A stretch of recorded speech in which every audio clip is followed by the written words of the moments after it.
जय हिंद। तो सभी लोग का स्वागत है आपका अपना यूट्यूब चैनल अध्ययन सागर बाय डीके में।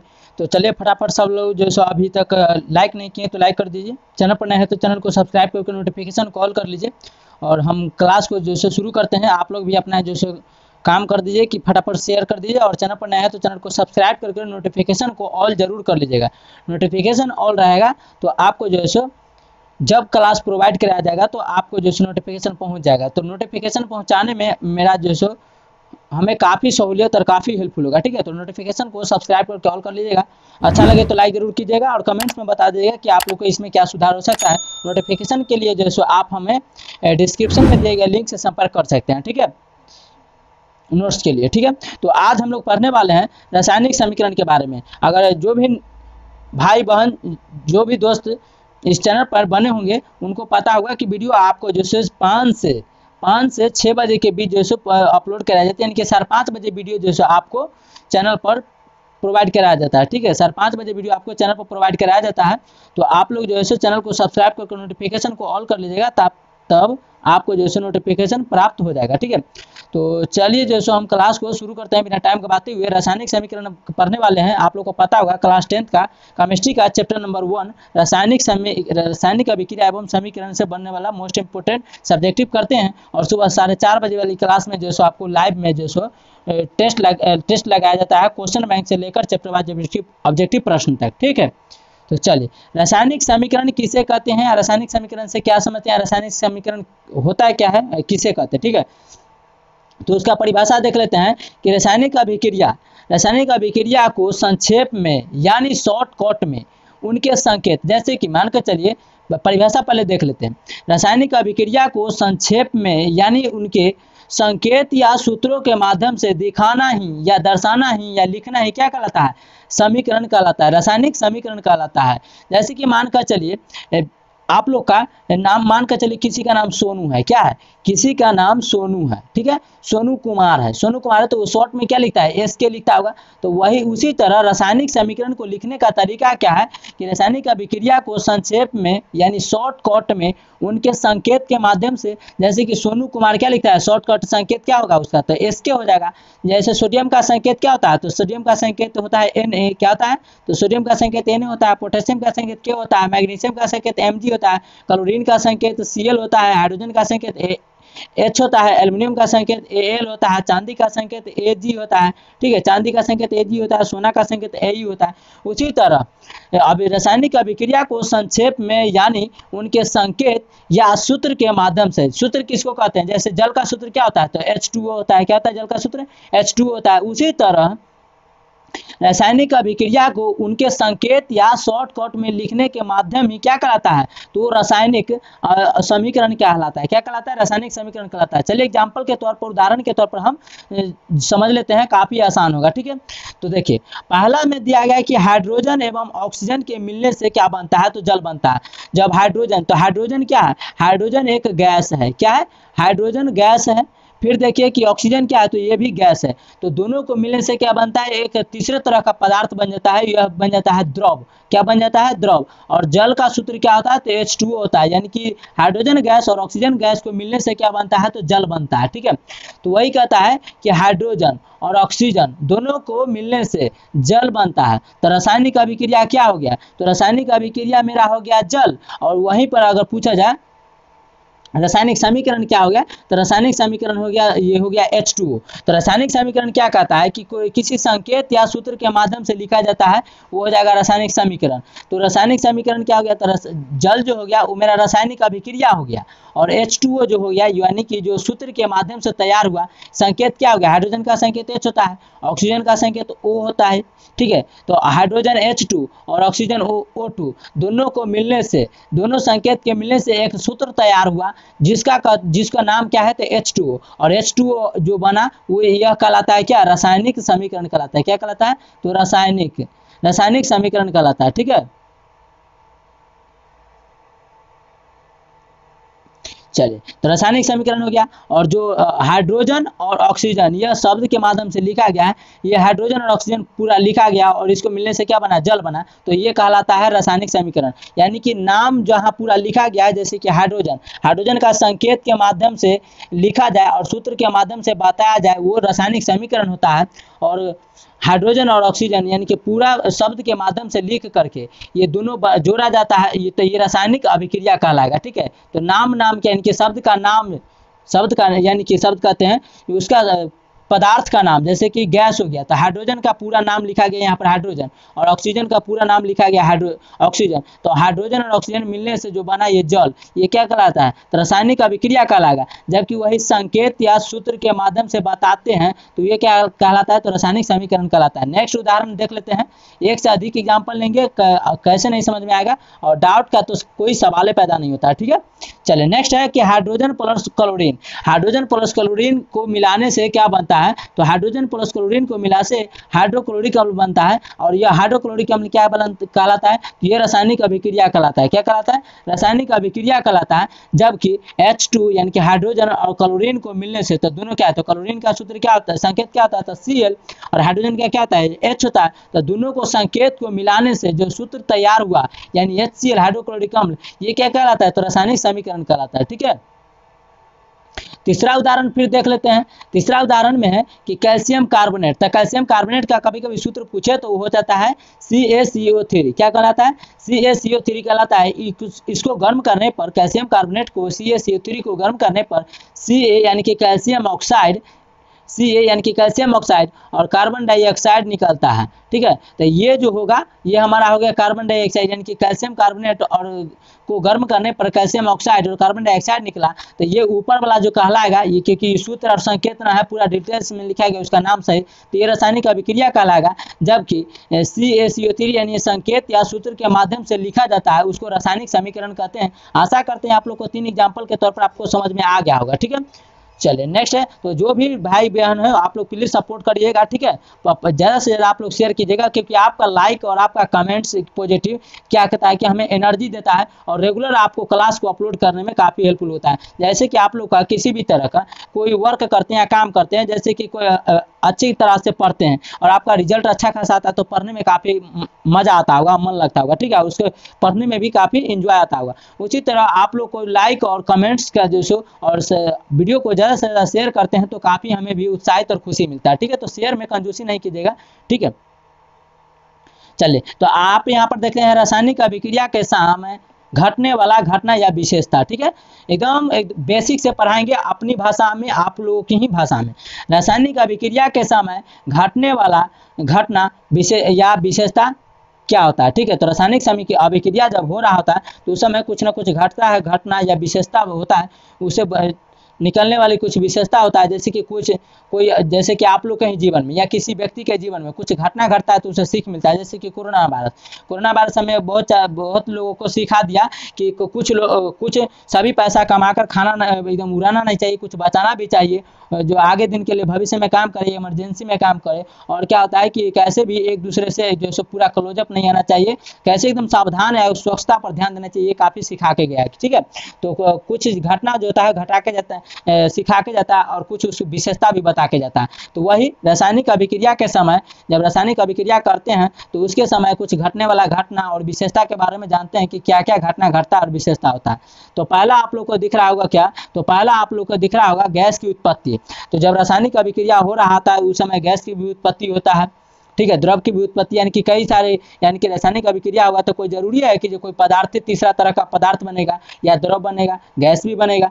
तो CaCO3 यानी कि कैल्शियम कार्बोनेट को और हाइड्रोजन के साथ दोनों को अभिक्रिया कराने पर, अभिक्रिया का हम बैलेंस भी बताएंगे कि कैसे अभिक्रिया कराया जाता है। आगे आप लोग धैर्य बनाकर रखिए, वीडियो को ज़्यादा से ज़्यादा शेयर और सपोर्ट जरूर कीजिए, सब्सक्राइब कीजिए। ठीक है, परिवार को एक भाग बनिए। ठीक है, परिवार का एक सदस्य बनिए अध्ययन सागर बाय डीके का। तो CaCO3 प्लस H2O यानी कि H2O क्या है, तो हमारा गैस है। इसको दोनों को मिलाने पर, अभिक्रिया कराने पर, अभिक्रिया मतलब वही होता है दोनों को जोड़ने पर। ठीक है, जैसे कि 2 और 2 जोड़ते थे कितना होता है, 4 होता है। ये क्या कहलाता है, तो प्रतिफल या प्रोडक्ट कहलाता है। तो ये क्या कहलाता है, अभिकारक कहलाता है। ये भी क्या कहलाता है, अभिकारक कहलाता है। उसी तरह CaCO3 प्लस H2O को जोड़ने पर क्या बना, तो CaCO Ca यानी कि कैल्शियम हाइड्रोक्साइड और प्लस कार्बन डाइऑक्साइड निकला। ठीक है, तो कार्बन डाइऑक्साइड, तो ये लास्ट में क्या निकला, तो ये लास्ट में हमको निकला गैस। क्या निकला, गैस। तो गैस की उत्पत्ति कैसे हुआ, तो रासायनिक अभिक्रिया जब हम कराएं तो गैस की भी उत्पत्ति होगा, पदार्थ की भी उत्पत्ति होगा, उसको रंग में भी परिवर्तन होगा। ठीक है, दूसरा आप लोग का है कि रंग में परिवर्तन कैसे होता है, तो रासायनिक अभिक्रिया के समय रंग में भी परिवर्तन होता है। वो कैसे होता है, चलिए उसके बारे में जान लेते हैं। तो पान के रंग में परिवर्तन, जब हम पान लेते हैं पान वाले दुकान से, ठीक है, जो खाने के लिए, ठीक है, तो उसे जब लेते हैं तो उसका कलर पहले दूसरा रहता है, लेकिन बाद में देखिए क्योंकि दोनों सभी मिक्स होता है, यानी कि कोई भी चीज़ को मिलना क्या कहलाता है, रासायनिक अभिक्रिया। और तीसरा चीज नहीं बनना। ठीक है, जैसे पान लेते हैं तो पान में बहुत सारे मसाला डाला हुआ रहता है। ठीक है, पान लेते हैं तो समझने के लिए हम यहाँ पर लेते हैं, तो पान लेते हैं तो उसमें बहुत सारे मसाला हुआ डाला रहता है। जब उसको चबाते हैं तो चबाने के क्रम में क्या होता है कि उसमें रासायनिक अभिक्रिया यानी कि घुल मिल जाता है एक दूसरे में, और मिलने पर क्या होता है कि पान के रंग में परिवर्तन यानी कि बदलाव आ जाता है। ठीक है, तो पोटेशियम पर मैग्नेट क्या बनता है, पोटेशियम पर मैग्नेट बन जाता है। जब उस पान को अच्छी तरह से चबाते हैं तो पोटेशियम पर मैग्नेट बन जाता है, और पोटेशियम पर मैग्नेट का सूत्र पूछे तो KMnO4 हो जाएगा। के से हो जाएगा पोटेशियम, एम से होता है पर मैग्नेट, और पोटेशियम पर मैग्नेट इसका राइट आंसर हो जाएगा, यानी कि ठीक है। चलिए आगे इसको जान लेते हैं। दूसरा कहता है कि इस पर नींबू का रस डालने पर इसका रंग उड़ जाता है। अगर इस पर नींबू का रंग डालते हैं तो इसका भी रंग उड़ जाता है। ये भी क्या हो गया, तो रंग परिवर्तन हो गया, यानी कि रासायनिक अभिक्रिया के समय घटने वाला घटना या विशेषता हो गया।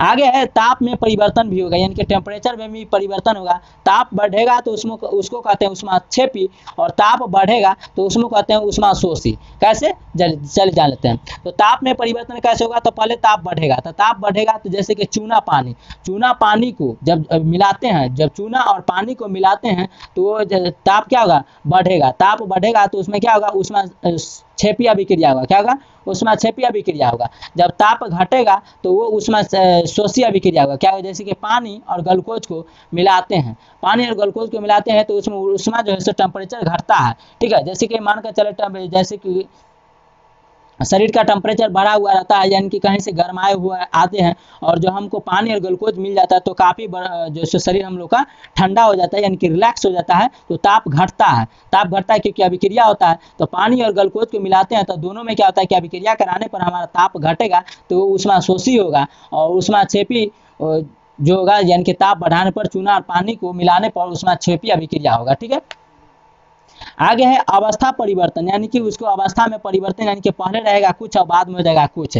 जैसे कि H2O पता हो जाएगा कि H2O क्या है, गैस है, यानी कि हाइड्रोजन है, और ऑक्सीजन भी क्या है, गैस है। दोनों को मिलाने पर क्या होता है, तो जल बनता है। तो गैस और गैस को मिलाने पर क्या बना, तो जल बना, यानी कि द्रव बना। तो ये अवस्था परिवर्तन हो गया कि ना, पहले गैस दोनों था, बाद में दोनों मिलने पर क्या बन गया, तो जल बन गया। फिर उसी तरह हाइड्रोजन और क्लोरीन को मिलाने पर तो गैस, क्लोरीन भी क्या है, एक गैस है, हाइड्रोजन भी गैस है, और दोनों को मिलाने पर HCl यानी कि हाइड्रोक्लोरिक अम्ल बना, तो ये क्या बन गया, द्रव बन गया। यानी कि अपना पहले जो था जिस अवस्था में, यानी कि जिस रंग रूप में था उसमें नहीं रहकर दूसरे रंग रूप में बदल गया, ये क्या कहलाता है, अवस्था परिवर्तन कहलाता है। आगे है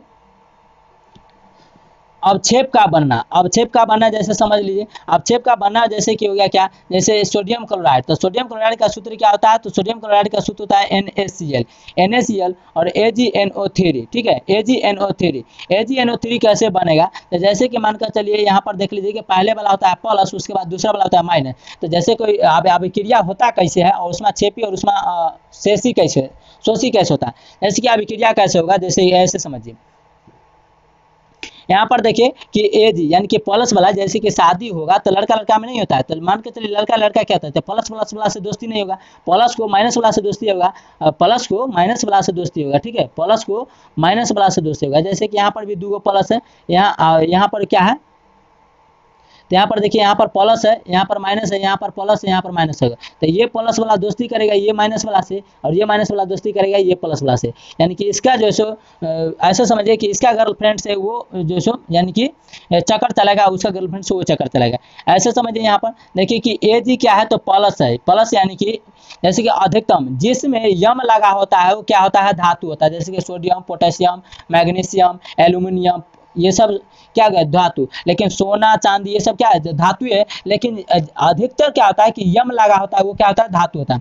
तो ये प्लस वाला होता है, ये माइनस वाला होता है। ये प्लस वाला किससे अभिक्रिया करेगा तो माइनस वाला से करेगा, यानी कि AgNO3 बनेगा। और प्लस माइनस वाला जो होगा वो किससे अभिक्रिया करेगा तो वो प्लस वाला से करेगा, तो NO3 यानी कि NaNO3 बनेगा। ठीक है, तो जो तैयार होगा वो Ag अभिक्रिया किया तो AgNO3 से अभिक्रिया किया। ठीक है, और NO3 जो था वो सोडियम से अभिक्रिया किया, अब बन गया बाद में क्या AgCl। तो AgCl क्या होता है, AgCl क्या होता है तो यहाँ पर यह जो अभिक्रिया होगा वो ऊष्माक्षेपी हो जाएगा। क्या हो जाएगा, ऊष्माक्षेपी अभिक्रिया हो जाएगा। आगे यहाँ पर देख लीजिए, कहता है कि Ba या पहला वाला जो होगा वो प्लस होगा, दूसरा वाला माइनस होगा। तो जब भी अभिक्रिया होगा तो प्लस वाला को माइनस वाला, जैसे कि अभिक्रिया करने के लिए या संतुलित करने के लिए दे दिया जाए, अभिक्रिया यानी कि रासायनिक अभिक्रिया बनाने के लिए दे दिया जाए, तो पहले जैसे कि पहले है बेरिलियम, उसके बाद क्लोरीन, तो पहले वाला को प्लस मानकर चलते हैं, दूसरा वाला को माइनस। फिर इसमें देखेगा कि प्लस के चिन्ह के बाद तो पहले वाला प्लस और दूसरा वाला को माइनस, तो प्लस वाला माइनस वाला से दोस्ती करेगा, माइनस वाला प्लस वाला से दोस्ती करेगा, तो ये क्या बन जाएगा। ठीक है, तो ये बनेगा सफ़ेद यानी कि BaSO4 यानी कि बेरियम सल्फर डाइऑक्साइड, और यहाँ बनेगा हाइड्रोक्लोरिक अम्ल। क्या बनेगा, हाइड्रोक्लोरिक अम्ल बनेगा, यानी कि अपक्षेप बनेगा। अपक्षेप किसको कहते हैं, जैसे कि मानकर चले चूना और पत्थर को मिला देते हैं, चूना और पानी को मिलाते हैं, तो चूना और पानी को मिलाने पर जो दोनों मिल जाता है और जो नीचे जमा हुआ रहता है वो क्या कहलाता है, अपक्षेप कहलाता है। ठीक है, जैसे कि चीनी और क्या कर देंगे, जो चीनी और पानी और क्या करेंगे नमक को मिला देंगे, तो चीनी और पानी और नमक को मिलाने पर चीनी और पानी तो और नमक तो घुल जाएगा, लेकिन उसमें बालू अगर मिला देते हैं तो बालू अपक्षेप के रूप में नीचे जम जाता है। यानी कि जो कोई भी चीज को घोलने पर जो नीचे कुछ बच जाता है उसी को क्या कहते हैं, अपक्षेप कहते हैं। और उष्माशोषी किसे कहते हैं, जो वाष्प बनकर उड़ जाता है उसे क्या कहते हैं, उष्माशोषी कहते हैं। जैसे कि नमक और पानी को दोनों को मिलाएंगे, नमक और पानी को मिलाएंगे और उसको गर्म करेंगे, तो गर्म करने पर क्या होता है, तो दोनों मिल जाता है पहले, तो दोनों मिल जाएगा तो बनेगा क्या बनेगा, तो वो कुछ नहीं है, तो उस समय रासायनिक अभिक्रिया होगा। लेकिन जब वहीं पर रासायनिक अभिक्रिया बनाने के बाद यानी कि नमक और पानी को मिलाने के बाद जब गर्म करेंगे तो गर्म करने पर उड़ जाएगा, दोनों क्या हो जाएगा, उड़ जाएगा, और थोड़ा नमक बच जाएगा थोड़ा सा नीचा, तो नीचा जो बचेगा वो क्या कहलाता है, तो अपक्षेप कहलाता है। और जो हवा में वाष्प बनकर यानी कि भाप बनकर उड़ जाता है उसमें शोषी कहलाता है। आगे चलिए, आशा करते हैं यहाँ तक समझ में आ गया। आगे है नेक्स्ट कि रासायनिक समीकरण को लिखने का नियम क्या होता है। तो जितने भी सारे किए हैं अभी तक रासायनिक अभिक्रिया में बनाने के लिए, रासायनिक अभिक्रिया में भाग लेने के लिए, वो सभी को लिखना है। तो रासायनिक अभिक्रिया को भाग लेने वाले अभिकारक को संकेत या सूत्र की सहायता से बाईं ओर लिखते हैं। किस तरफ लिखते हैं, तो बाईं ओर लिखते हैं। आप लोग को पता होगा इस तरफ बाईं ओर, इस तरफ दाईं वगैरह। जैसे कि तो इधर जैसे कि H2O था, क्या था, H2O अपोलस क्या था, तो O2 था, ये दोनों क्या था, तो ये अभिकारक था। क्या था, ये अभिकारक था। क्या था, अभिकारक, ये भी अभिकारक था। लेकिन इस तरफ जो तैयार होता है उसको प्रतिफल कहते हैं। क्या कहते हैं, प्रतिफल कहते हैं। तो उसी सब को लिखना है। तो रासायनिक अभिक्रिया में भाग लेने वाले अभिकारक, तो अभिकारक बाईं तरफ होता है, इस तरफ, तो इधर वाला को बाईं तरफ कहते हैं यानी कि लेफ्ट यानी कि लूल्हा, और इधर वाला को कहते हैं दाहिना यानी कि राइट कहते हैं। ठीक है, तो रासायनिक अभिक्रिया में भाग लेने वाले अभिकारक को संकेत या सूत्र की सहायता से बाईं ओर लिखते हैं। तो हाइड्रोजन यानी कि H2 क्या है, संकेत है ना, है। ठीक है, H2 संकेत है, जैसे कि CaCO3, CaCO3 ये क्या है, ये जो सूत्र है कैल्शियम कार्बोनेट का, कैल्शियम कार्बोनेट का। तो इसी बाईं तरफ लिखते हैं। तो जो बाईं तरफ लिखा जाता है एरो के चिन्ह के बारे में भी जानेंगे। एरो के चिन्ह क्या दर्शाता है कि रासायनिक अभिक्रिया किस तरफ हो रहा है। तो रासायनिक अभिक्रिया में भाग लेने वाले अभिकारक को संकेत या सूत्र की सहायता से बाईं ओर लिखते हैं। जबकि नीचे वाला पॉइंट देख लेते हैं। नीचे वाला में कहता है कि दो अभिकारकों के बीच धनात्मक का चिन्ह यानी कि पॉजिटिव सिंबल यानी कि प्लस का चिन्ह करते हैं। जैसे कि H2 हाइड्रोजन और प्लस ऑक्सीजन, तो दो अभिकारक हो गया। ये अभिकारक, ये भी अभिकारक है और ये भी अभिकारक है। दोनों के दोनों क्या है, अभिकारक है। क्या है, दोनों के दोनों अभिकारक है। तो दोनों अभिकारक के बीच क्या है, पॉजिटिव यानी कि प्लस का चिन्ह का यूज करते हैं। यही चीज लिखना है। रासायनिक अभिक्रिया में क्या क्या हुआ उसके बारे में लिखना है। फिर आगे है कि रासायनिक अभिक्रिया में भाग लेने वाले पदार्थ को संकेत या सूत्र को सहायता से दाईं ओर लिखा जाता है। यानी कि रासायनिक अभिक्रिया में भाग लेने वाले जो पदार्थ होता है उसको संकेत या सूत्र की सहायता से दाईं ओर लिखा जाता है। जैसे कि जो रासायनिक अभिक्रिया भाग लिया, जैसे कि हम बार बार कहते हैं H2O और O2, ये दोनों भाग लिया, लेकिन जो दाईं ओर बना वो क्या यानी कि प्रतिफल कहलाता है। ठीक है, आगे है कि दो प्रतिफल उत्पाद दो प्रतिफल या उत्पादों के बीच धनात्मक चिन्ह यानी कि पॉजिटिव सिंबल का प्रयोग किया जाता है। जैसे कि मानकर चले यहाँ पर CaCO3 CaCO3 हो गया, CaCO3 हो गया, इसको गर्म करने पर क्या बनता है, तो Ca बनता है यानी कि कैल्शियम ऑक्साइड बनता है, CaO बनता है, ठीक है। और यहाँ पर बन जाता है CO2 बनता है, यानी कि दोनों के बीच में क्या होता है, प्लस का चिन्ह होता है, यानी कि ये क्या बनता है, तो यानी कि दो प्रतिफलों के बीच प्लस का चिन्ह भी लिखा जाता है। आगे है चौथा यानी कि पांचवा है कि तीर चिन्ह यानी कि एरो जिसको बोलते हैं, ठीक है। तो तीर चिन्ह यानी कि एरो सिंबल अभिकारकों और प्रतिफलों या उत्पादों को अलग करता है। जैसे कि यहाँ पर देखिएगा, ये अभिकारक, ये भी अभिकारक, दोनों अभिकारक और प्रतिफल इधर वाला होता है। तो एरो के चिन्ह के इधर वाला अभिकारक होता है और इधर वाला प्रतिफल कहलाता है। तो वही लिखना है कि तीर चिन्ह के अभिकारकों और प्रतिफल, तीर चिन्ह जो होता है, तीर वाला चिन्ह वो अभिकारक और प्रतिफल होता है। अभिकारक इधर हो जाता है और प्रतिफल इधर हो जाता है, दोनों को अलग करने का काम करता है। और तीर चिन्ह यह दिखाता है कि रासायनिक अभिक्रिया किस तरफ होता है। फिर इसी में कहता है कि तथा यह दिखलाता है कि अभिक्रिया किस दिशा में हो रहा है। तो अभिक्रिया किस दिशा में हो रहा है, तो इस दिशा में हो रहा है, यानी कि तीर इधर जा रहा है, तो रासायनिक अभिक्रिया किस तरफ हो रहा है, तो दाएं तरफ हो रहा है, ठीक है। और जो रासायनिक अभिक्रिया के यानी कि ऑक्सीजन और हाइड्रोजन के मिलने से जो पदार्थ नए तत्व यानी कि जो पदार्थ बनता है उसको क्या कहते हैं, प्रतिफल या उत्पाद कहते हैं। जैसे कि आप लोग को मेहनत करने के बाद जो रिजल्ट 1 साल के बाद आता है वो क्या है, तो वो उत्पाद या प्रतिफल है। दूसरा उदाहरण है CaCO3 यानी कि कैल्शियम कार्बोनेट, यानी कि यह क्या अभिकारक है और एरो चिन्ह क्या दिखा रहा है कि इस तरफ अभिक्रिया हो रहा है। तो CaO और प्लस में CO2 यानी कि क्या है, प्रतिफल, यानी कि किस तरफ अभिक्रिया हो रहा है, तो इस तरफ हो रहा है। यानी कि दोनों प्रतिफलों के बीच कौन सा चिन्ह है, तो प्लस का चिन्ह है, और दो अभिकारकों के बीच क्या होता है, तो प्लस का चिन्ह होता है। यही चीज लिखना होता है। आगे है संतुलित एवं असंतुलित रासायनिक समीकरण, ठीक है। तो संतुलित एवं असंतुलित रासायनिक समीकरण के बारे में जानेंगे नेक्स्ट क्लास में, ठीक है। तो आज के लिए इतना है, मिलेंगे नेक्स्ट क्लास में। तो जो भी दोस्त चैनल पर नए हो चैनल को सब्सक्राइब कर लीजिएगा, ठीक है, सब्सक्राइब कर लीजिएगा। आपको कला से लिखा होगा इसी तरह,